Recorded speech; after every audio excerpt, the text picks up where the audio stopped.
아프지 마쇼. 안녕하십니까. 아프지 마쇼의 닥터 준스 김준영입니다. 안녕하세요. 아프지 마쇼 닥터 뉴스 조준호입니다. 저희가 계속 이게 좀 먹는 이야기, 네. 이게 이제 건강에 좀 치명적인 문제를 만들 수 있다라는 걸 이제 설명을 드리고 있는데요. 아무래도 먹는 것과 관련돼 있어서 가장 좋은 게 습관이라고 해야 되나? 네. 이제 방법은 소식하는 겁니다. 네. 적게 먹는 게 가장 좋은 방법인데요. 소식을 하기 위해서 많은 사람들이 요즘은 노력을 하고 있지 않습니까? 뭐 네. 원장님 아시고 계시는 뭐 소식하는 방법 혹시 아세요? 일단 굽는 거죠. 굶어 보는 거고. 제일 적게 먹네요. 말하자면 뭐 요즘 옛날 할머니들 말로는 배꼽을 적게 네. 사이즈를 줄여야 된다. 네. 이런 습관을 통해서 하는데 네.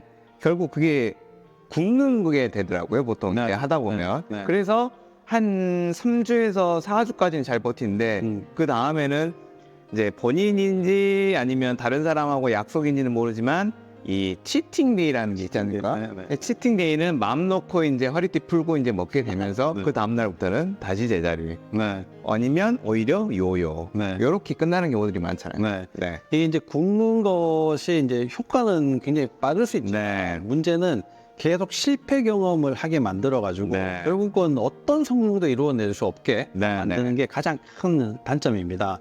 이제 배가 고프지 않다면 내가 적게 먹을 수 있는데 네. 문제는 참으면서 이겨내야지 된다는 게 그렇죠. 제일 문제예요. 네. 그러면 어떻게 하면 자연스럽게 배고픔을 이겨낼 수 있을까를 네. 이제 가장 고민을 해야 되는데 반대로 네. 배고픈 상황을 자꾸 만들어내는 습관을 네. 안다면 굉장히 이제 또 문제가 또 해결이 쉬워지겠죠. 그렇죠. 그래서 오늘은 배고픈 이유 12가지를 설명드리도록 하겠습니다.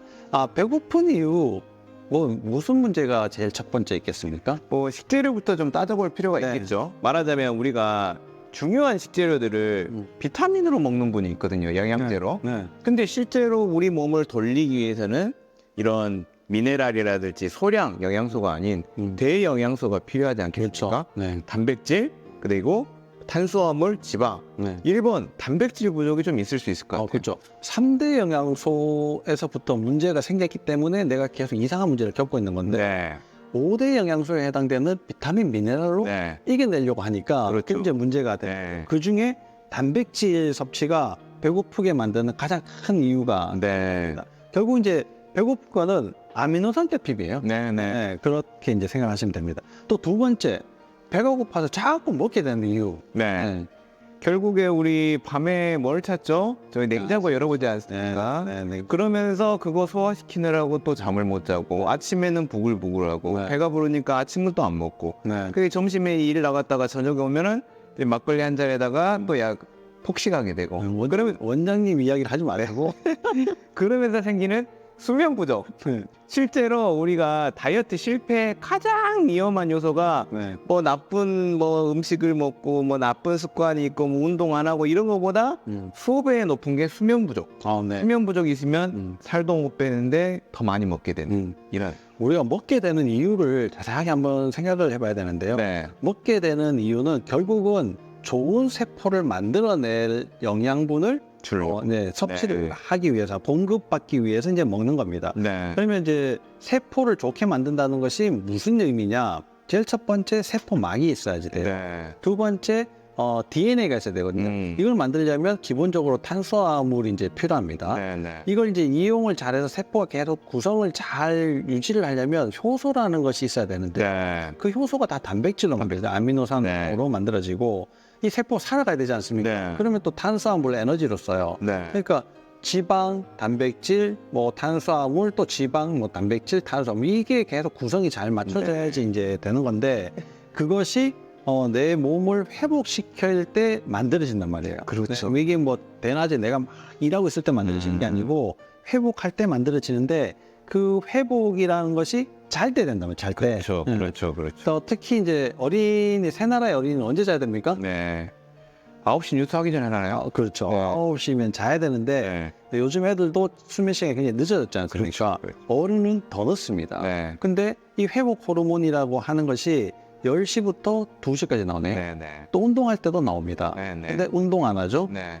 뭐 내가 거의 뭐 2시 네. 넘어서 자죠? 이러면 회복은 끝났다. 이렇게 생각하시면 됩니다. 오늘 낮에 고장내고 회복도 못 시킨 채로 그 다음날 고장난 걸 또 내가 덜덜덜거리는 자동차를 오늘 수리를 안 하고 다음에 또 타고 다니고 어떻게 되겠습니까?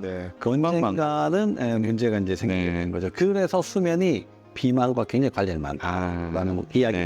그러면 이제 또 세 번째, 내가 먹어도 계속 배고프다. 이게 제일 영향을 많이 주는 게 있지 않습니까? 단 거. 과하게 먹게 되는 정제당분. 그러니까 이제 우리 몸에 들어와가지고는 반짝 하지만 결국에는 그게 더 배고프게 오히려 인슐린에 부담을 주면서 혈당을 기능적으로 더 떨어뜨려가지고 금방 또 뭘 찾게 만드는 맞아요. 그러니까 과도한 정제당을 섭취하는 것이 문제인데 여기에는 밀가루도 들어가는 밀가루는 당은 아니지만 탄수화물, 정제 탄수화물 그래서 이걸 많이 드시는 분들이 문제를 일으킵니다. 그리고 탄수화물, 단백질만큼 또 중요한 게 있지 않습니까? 우리가 결국에 하루를 지내려면 써야 될 에너지들이 있다는 거죠. 그 열량을 채워줘야 되는데 그 열량의 많은 부분을 효율적으로 채울 수 있는 게 지방인데 어찌된 영문인지 이게 지방 하면은 이거는 뭐 처단을 해야 되는 내 근처에 오면은 절대 안 되나 아예 안 되는 이런 부정적인 인식 때문에 잘못됐는데 이 저지방 식단들 이런 것들이 결국에는 다른 것들을 통해서 그 열량을 그 흡수하려는 이런 욕구를 만들면서 계속 먹게 만들죠. 더 허기짐을 더 만들어내는데요. 이제 음식을 딱 먹으면 일단 위장에서 이게 딱 저장이 되니까 그 안에서 계속 이제 움직이면서 즙으로 만들어내게 되는 거죠. 그런 과정들이 단백질과 지방은 시간이 많이 걸립니다. 그러니까 위가 가득 차 있는 이런 느낌이 이제 오래 가게 되는 거죠. 공복감이, 포만감이 이제 오래 가는데 공복감이 줄어들고요. 근데 지방을 적게 먹으면 그런 느낌들이 줄어든다는 겁니다. 그러니까 내가 좀 또 먹고 또 먹고 계속 먹고 빨리 먹고 이렇게 이제 계속 이제 하게 되는 거예요. 근데 지금 이야기한 것처럼 단백질이 좀 부족, 좀 더 많이 먹어야 되고 잠을 잘 자야 되고 정제당을 줄여야 되고 저지방 식단을 조금 지방을 많은 식단으로 바꿔야 되고 이것이 바로 저탄고지입니다. 그러네요. 이 저탄고지 식단을 정말 좀 이렇게 간격을 두고 하는 것이 간헐적 단식이거든요. 저탄고지와 간헐적 단식을 잘 이렇게 조율로 잘 조화스럽게 이렇게 이제 하시면 훨씬 더 배고픈 것을 좀 막을 수 있다라는 겁니다. 그리고 이제 또 몇 가지 좀 더 설명을 드려보죠. 일단은 우리가 건강하려고 첫째 선택하는 게 대부분은 또 운동을 좀 운동하지 않습니까? 무조건 운동. 그리고 이제 뭐 유튜브나 이런 데 보면은 그냥 운동을 하는 게 아니고 막 땀을 흘려가고 뭐 미션처럼 깨야 되거든요. 그래서 좀 나의 체력 이상의 운동들, 과한 운동들을 반복하게 하는 건데 오히려 저는 그런 것들은 소모를 시키는 거거든요. 자, 내가 만들어내거나 들어오는 거는 적은데 사용하는 게 너무나 과도해. 그러면서 내 몸들은 녹슬어가. 그러면 뭐 할까요? 자꾸 뭔가 당기지 않겠습니까? 계속 배가 고픈 거죠. 그러니까 이렇게 운동을 하는 곳에 가서 또 운동을 하시는 분들은 매번 듣는 이야기가 소금을 적게 먹고 닭가슴살 많이 먹고 야채 이제 조금 먹고 이제 이런 식단을 굉장히 많이 듣거든요. 그러면서 자연스럽게 소금 섭취량 자체가 이제 줄어들게 됩니다.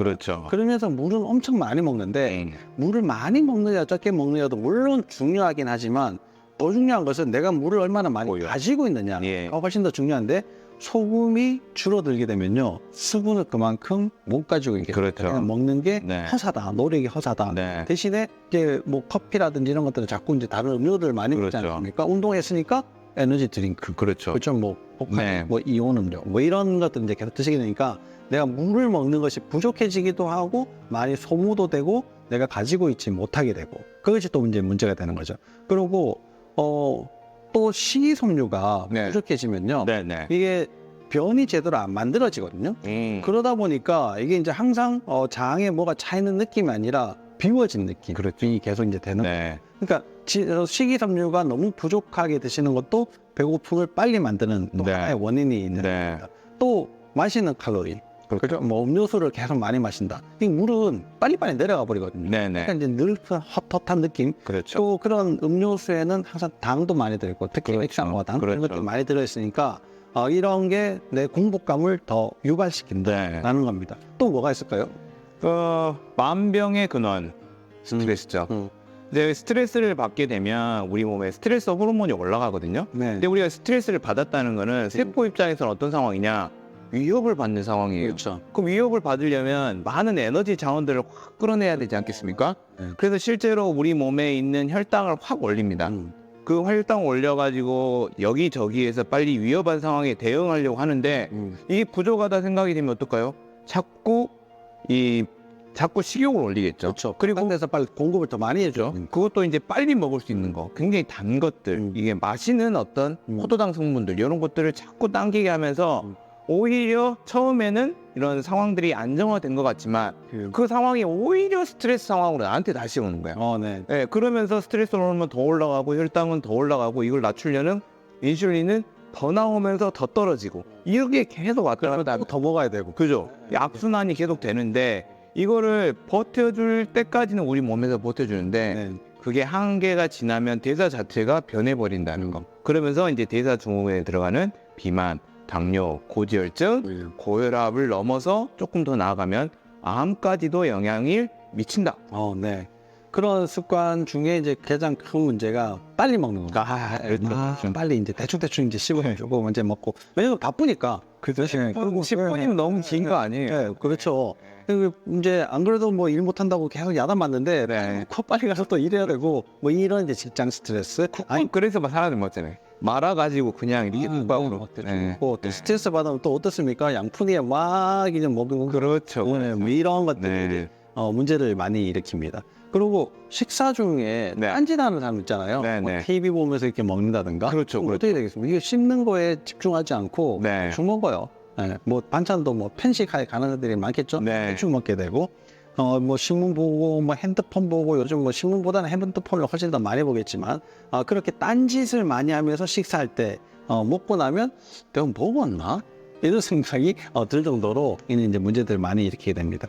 또 술도 또 한몫하게 되거든요. 그렇죠. 술배 따로 뭐 밥배 따로 뭐 이렇게 이야기를 뺐다. 그렇죠. 네. 그렇게 이야기할 정도로 사실 술을 마시면 그런 여러 가지 음식들을 과하게 섭취하게 되는 그렇죠. 문제들이 있습니다. 네. 이제 쭉 이야기를 하면서 뭐 12가지 정도 이제 말씀을 드렸는데 혹시 나는 여기에 몇 가지가 해당이 되는가? 네. 내가 이제 이런 습관들을 고치려면 어떻게 해야 되는가? 제가 이제 설명하는 중간에 말씀드렸지만 저탄고지식을 간헐적 단식으로 이렇게 이제 말씀을 드렸는데 그래서 네. 이제 많은 분들이 찾아보겠죠? 저탄고지랑 네. 간헐적 단식을 그러면 추천하는 간헐적 단식의 방법들이 굉장히 많이 있습니다. 여러 가지. 네. 이런 것들에 대해서 원장님 어떻게 생각하세요?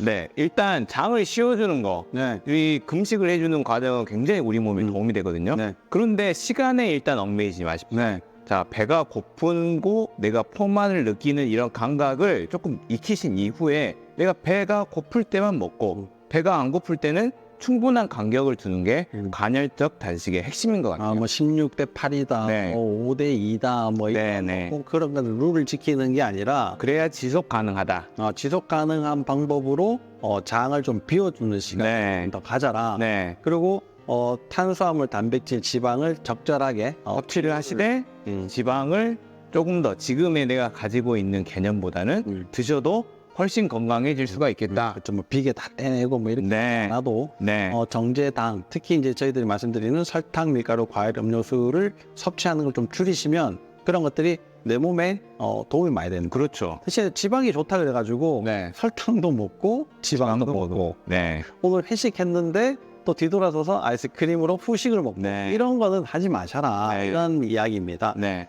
몇몇 가지 것들은 여러분들이 충분히 뭐 지키실 수 있으실 것 같고 네. 또 몇 가지는 조금 뭐 어렵다고 뭐 하실 수도 있겠지만 이런 전반적인 내용을 알고 있는 것이 중요합니다. 그렇죠. 내가 모르고 막 하는 것보다 알고 이게 조심했었어야 되는데라는 것을 한 번씩 상기시키는 그런 방법들이 내가 앞으로 행동을 수정하는데 굉장히 큰 도움이 되기 때문에 그렇습니다. 여러 내용들을 이제 많이 말씀드렸는데요. 그 중에 내가 꼭 필요한 거, 고쳐야 되는 거 이런 것들을 한 번 더 이렇게 짚어보시고요. 오늘 하루 이렇게 좀 수정하는 내 모습, 더 나아진 내일의 내 모습을 또 생각을 하시면서 1년이 또 지나가면 이제 곧 벌써 9월이에요. 네, 9월이요. 이제 곧 네. 이제 뭐 새해가 다가옵니다. 새해 되면 또 다른 결심을 하시게 될 건데요. 네.